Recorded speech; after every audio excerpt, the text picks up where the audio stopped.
नमस्कार। विमर्श के इस अंक में आपका स्वागत है। राजनीति में एक कहावत है, चुनाव हारने से कोई पार्टी खत्म नहीं होती, लेकिन जिस दिन पार्टी अपनी विचारधारा हार जाती है उसी दिन उसके पतन की कहानी शुरू हो जाती है। और अगर आपको लगता है कि मैं बढ़ा चढ़ाकर बोल रहा हूं तो अगले 15-20 मिनट तक मेरे साथ रहिए, क्योंकि आज हम किसी एक नेता की नहीं, भारत की क्षेत्रीय राजनीतिक पार्टियों की पोस्टमार्टम रिपोर्ट खोलने वाले हैं।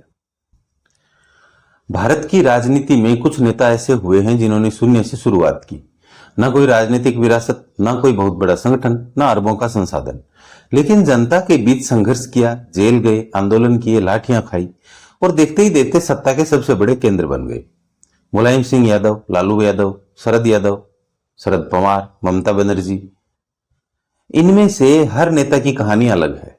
लेकिन अगर आप थोड़ा गहराई से देखेंगे तो एक ऐसी समानता मिलेगी जिस पर शायद ही कभी चर्चा हुई हो, और उसी समानता के कारण आज इनमें से कई पार्टियां अपने अस्तित्व की लड़ाई लड़ रही हैं। अब आप कहेंगे, भाई ऐसा कैसे हो सकता है? हर राज्य अलग है, हर नेता अलग है, हर परिस्थितियां अलग हैं। बिल्कुल सही है, लेकिन राजनीति में केवल चेहरे नहीं बदलते, राजनीति में नियम भी होते हैं, और जो नेता उन नियमों को भूल जाता है जनता उसे याद दिला देती है। कल्पना कीजिए कि आप एक बहुत बड़ा मकान बना रहे हैं। ऊपर से देखने से वह शानदार दिखाई देता है, महंगे पत्थर हैं, महंगा रंग लगाया है, शानदार दरवाजे, लेकिन उसकी नींव ही कमजोर हो तो क्या हो? पहला भूकंप आएगा और पूरी इमारत हिल जाएगी। राजनीति में बिल्कुल ऐसे ही होता है। रैलियां दीवारें हैं, भाषण खिड़कियां हैं, चुनावी छत है, लेकिन विचारधारा उसकी नींव है, और बिना नींव का महल ज्यादा दिन नहीं टिकता। यह गलती अधिकांश क्षेत्रीय दल करते हैं। वे चुनाव लड़ते लड़ते पार्टी तो बना लेते हैं, लेकिन विचारधारा नहीं बना पाते। उनके पास नारा होता है लेकिन दर्शन नहीं होता। उनके पास भीड़ होती है लेकिन कैडर नहीं होता। उनके पास नेता होता है लेकिन संस्था नहीं होती। और जिस दिन नेता कमजोर पड़ता है, पूरी पार्टी ताश के पत्तों की तरह बिखरने लगती है। अब भाजपा का ही उदाहरण लीजिए। आप उसके समर्थक हो या आलोचक, एक बात से शायद ही कोई इनकार करेगा, उसका कार्यकर्ता चुनाव जीतने के लिए ही काम नहीं करता। उसे लगता है कि वह एक विचार के लिए काम कर रहा है, इसलिए कई बार सत्ता चली जाती है लेकिन कार्यकर्ता नहीं भागता। अब दूसरी तरफ अधिकांश क्षेत्रीय दलों को देखिए। वहां नेता ही पार्टी है, नेता ही विचारधारा है, नेता ही भविष्य है। अब जरा सोचिए, अगर पूरी पार्टी एक ही आदमी के कंधों पर खड़ी हो तो उस आदमी के कमजोरी पड़ते ही क्या होगा? यही तो हुआ है। समाजवादी पार्टी समाजवाद से ज्यादा एक सामाजिक समीकरण की पार्टी बनकर रह गई। राष्ट्रीय जनता दल सामाजिक न्याय की राजनीति से आगे बढ़कर सीमित वोट बैंक की राजनीति में सिमटती चली गई। कई दूसरे क्षेत्रीय दल भी धीरे धीरे एक परिवार और एक चेहरे के इर्द गिर्द घूमने लगे। यहां मैं एक बात बिल्कुल साफ कर दूं कि मैं ये नहीं कह रहा हूं कि नेताओं ने संघर्ष नहीं किया। उन्होंने बहुत बड़ा संघर्ष किया, उन्होंने भारतीय राजनीति को बदल दिया। लेकिन राजनीति का सबसे कठिन काम सत्ता तक पहुंचना नहीं होता। सत्ता के बाद संगठन को जिंदा रखना होता है। यही सबसे ज्यादा नेता असफल होते हैं, क्योंकि सत्ता मिलते ही आंदोलन खत्म हो जाता है, संघर्ष खत्म हो जाता है, और फिर शुरू होता है एक नया संघर्ष, पार्टी को व्यक्ति से बड़ा बनाने का संघर्ष। दुर्भाग्य से भारत के अधिकांश क्षेत्रीय दल यही परीक्षा पास नहीं कर पाए। और अब आइए राजस्थान, क्योंकि आज सबसे बड़ा सवाल यही खड़ा होता है, क्या हनुमान बेनीवाल उसी रास्ते पर चल रहे हैं या फिर वे इतिहास से कुछ अलग सीख रहे हैं? यही वह सवाल है जिसका जवाब आने वाले 10 साल तय करेंगे। आज हनुमान बेनीवाल लगातार राजस्थान के नए इलाकों में जा रहे हैं। भरतपुर, दौसा, पूर्वी राजस्थान, नई सभाएं, नए चेहरे, नई रणनीति। यह सब देखकर साफ लगता है कि उनका लक्ष्य केवल नागौर तक सीमित रहना नहीं है। वे पूरे राजस्थान की राजनीति में अपनी जगह बनाना चाहते हैं।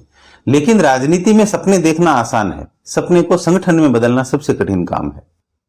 यहीं से आज की सबसे बड़ी बहस शुरू होती है। राजनीति में एक बहुत बड़ा भ्रम फैलाया जाता है कि जातियां चुनाव जिताती हैं। मैं कहता हूं, जातियां चुनाव जिता सकती हैं, लेकिन इतिहास नहीं लिख सकती। इतिहास विचार लिखते हैं, और जो दल इस फर्क को समझ लेते हैं वे पीढ़ियों तक चलते हैं। जो नहीं समझते वे एक चुनाव जीतकर भी धीरे धीरे खत्म हो जाते हैं। जरा सोचिए, अगर केवल जातीय गणित ही सब कुछ होता तो हर चुनाव का परिणाम पहले से तय होता।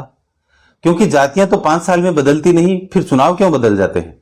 सरकार क्यों बदल जाती है? क्योंकि वोटर केवल अपनी जाति नहीं देखता, वह यह भी देखता है कि सामने वाले के पास भविष्य का कोई सपना है या नहीं। यही वह जगह है जहां विचारधारा की ताकत शुरू होती है। देखिए, विचारधारा का मतलब केवल हिंदुत्व, समाजवाद या सेक्युलरिज्म नहीं होता। विचारधारा का मतलब होता है आपका स्थायी राजनीतिक चरित्र। आप हर परिस्थिति में किस सिद्धांत पर खड़े रहेंगे? आपका मूल विश्वास क्या है? आपकी राजनीति किस दिशा में देश या राज्य को लेकर जाना चाहती है? अगर इसका जवाब हर चुनाव में बदलने लगे तो कार्यकर्ता भी भ्रमित हो जाता है और मतदाता भी। यही कारण है कि कई क्षेत्रीय दलों पर अक्सर यह आरोप लगता है कि वे चुनाव के हिसाब से अपना स्टैंड बदलते हैं। आज एक गठबंधन, कल दूसरा, आज यह नारा, कल दूसरा नारा, आज एक विचार, कल दूसरा विचार। राजनीति में रणनीति बदलना गलत नहीं है, लेकिन अगर रणनीति ही विचारधारा बन जाए तो फिर कार्यकर्ता किस बात के लिए लड़ेगा? आप जरा राजस्थान की तरफ लौटते हैं। मान लीजिए हनुमान बेनीवाल यह सोचते हैं कि जाट समाज उनका मूल आधार रहेगा, उनके साथ मुस्लिम समाज या समर्थन मिल जाए, अनुसूचित जाति का कुछ हिस्सा जुड़ जाए और कुछ किसान वर्ग साथ आ जाए तो तीसरी ताकत बन जाएगी। सुनने में यह गणित बहुत आकर्षक लगता है, लेकिन चुनाव केवल जोड़ का खेल नहीं होता, यह भरोसे का खेल भी होता है। हर समाज अपने आप से एक सवाल पूछता है, अगर हम इस पार्टी के साथ जाएं तो हमें क्या मिलेगा? और उससे भी बड़ा सवाल, क्या यह पार्टी सत्ता तक पहुंच भी पाएगी? यह सबसे बड़ी चुनौती है।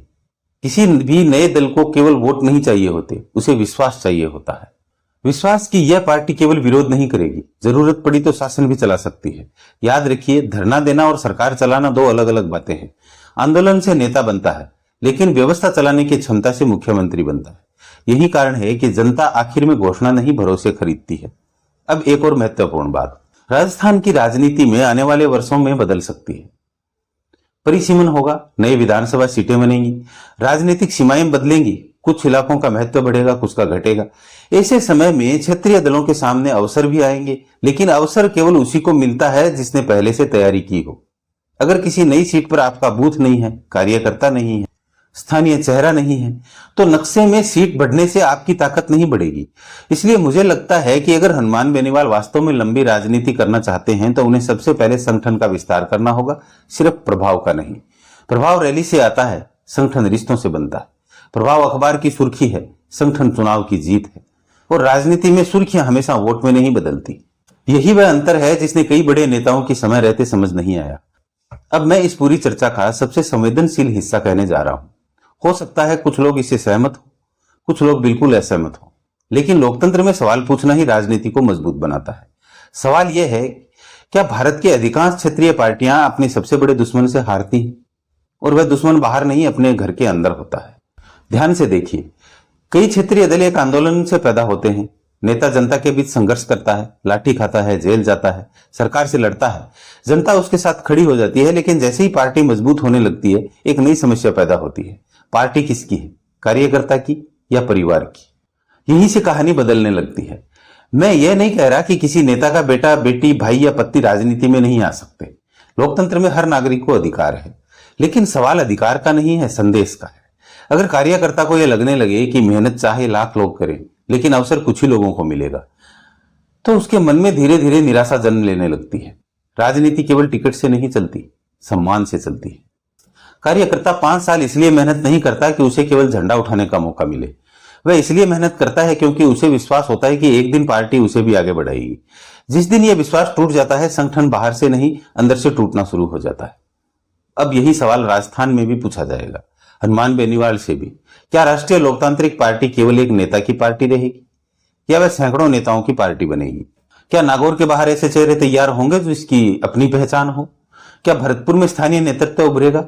क्या दौसा में कोई ऐसा नेता खड़ा होगा जो पार्टी को अपने दम पर आगे बढ़ा सके? क्या शेखावाटी, मारवाड़, मेवात, हड़ौती और दक्षिण राजस्थान में अलग अलग मजबूत चेहरे तैयार होंगे?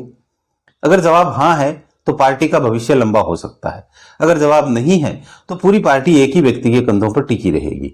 और राजनीति में एक व्यक्ति हमेशा पूरी पीढ़ी का भार नहीं उठा सकता। याद रखिए, नेता चुनाव जिताते हैं, लेकिन संगठन इतिहास लिखता है। आज भाजपा की ताकत केवल उसके बड़े नेताओं में नहीं है, उसकी ताकत यह है कि गांव के बूथ तक कार्यकर्ता मौजूद है। कांग्रेस आज भी इसलिए प्रासंगिक है क्योंकि उसके पास अभी भी पूरे देश में संगठनात्मक ढांचा है, भले ही उसकी चुनावी स्थिति कई राज्यों में कमजोर रही हो। यही कारण है कि कोई भी नई पार्टी यदि वास्तव में तीसरी ताकत बनना चाहती है तो उसे केवल भीड़ नहीं, कैडर बनाना होगा। केवल नारे नहीं, नीति बनानी होगी। केवल विरोध नहीं, विकल्प बनना होगा। और सबसे बड़ी बात, उसे यह साबित करना होगा कि वह किसी एक समाज की पार्टी नहीं, बल्कि पूरे राजस्थान के भविष्य की पार्टी है। क्योंकि जिस दिन जनता यह मान लेती है कि कोई दल केवल एक जाति का प्रतिनिधि है, उसी दिन उसके विस्तार की सीमा भी तय हो जाती है। राजनीति की सबसे बड़ी जीत चुनावी नहीं होती। सबसे बड़ी जीत यह होती है कि विरोधी का मतदाता भी यह कहे कि इनसे मतभेद हो सकते हैं लेकिन ये सरकार चला सकते हैं। जिस दिन यह भरोसा बन जाता है उस दिन पार्टी आंदोलन से उठकर सत्ता की दावेदार बन जाती है। अब अंत में एक आखिरी सवाल, क्या हनुमान बेनीवाल राजस्थान के अगले बड़े क्षेत्रीय नेता बन सकते हैं? इसका जवाब आज किसी के पास नहीं है, न मेरे पास, न आपके पास, और शायद खुद हनुमान बेनीवाल के पास भी नहीं। क्योंकि राजनीति में भविष्य भाषण नहीं तय करते, फैसले तय करते हैं।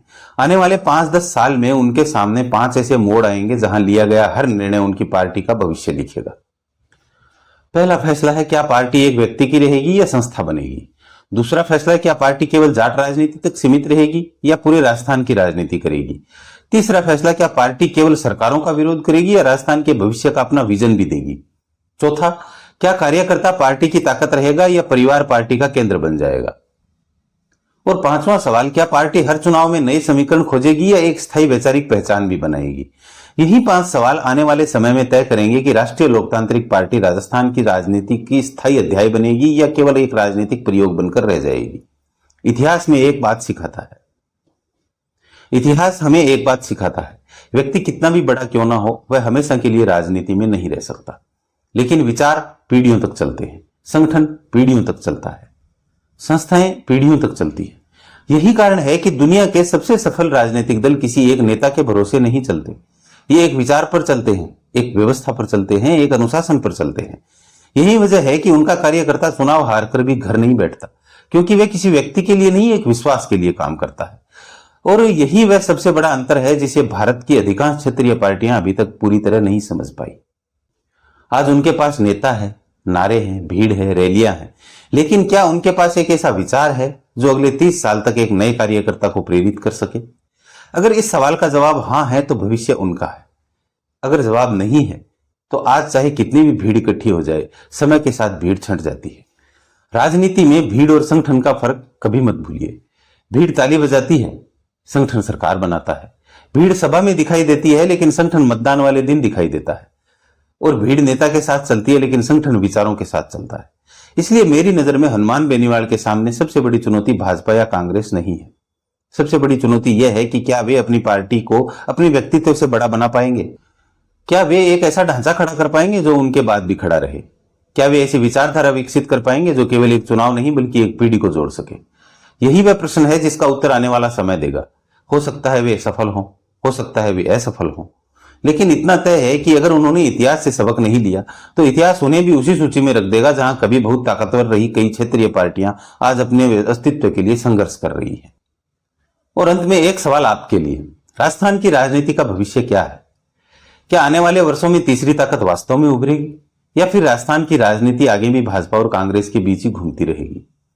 और अगर तीसरी ताकत उभरती है तो क्या वह केवल जातीय समीकरण के दम पर उभरेगी या फिर एक नई विचारधारा, नए संगठन और नई राजनीतिक मॉडल के साथ? अपनी राय नीचे कमेंट में जरूर लिखिए। अगर आपको हमारा विश्लेषण पसंद आया तो वीडियो को शेयर जरूर कीजिए, चैनल को सब्सक्राइब कीजिए, क्योंकि हम यहां केवल खबरें नहीं बताते, हम राजनीति के पीछे छिपी राजनीति को समझने की कोशिश करते हैं। धन्यवाद, नमस्कार।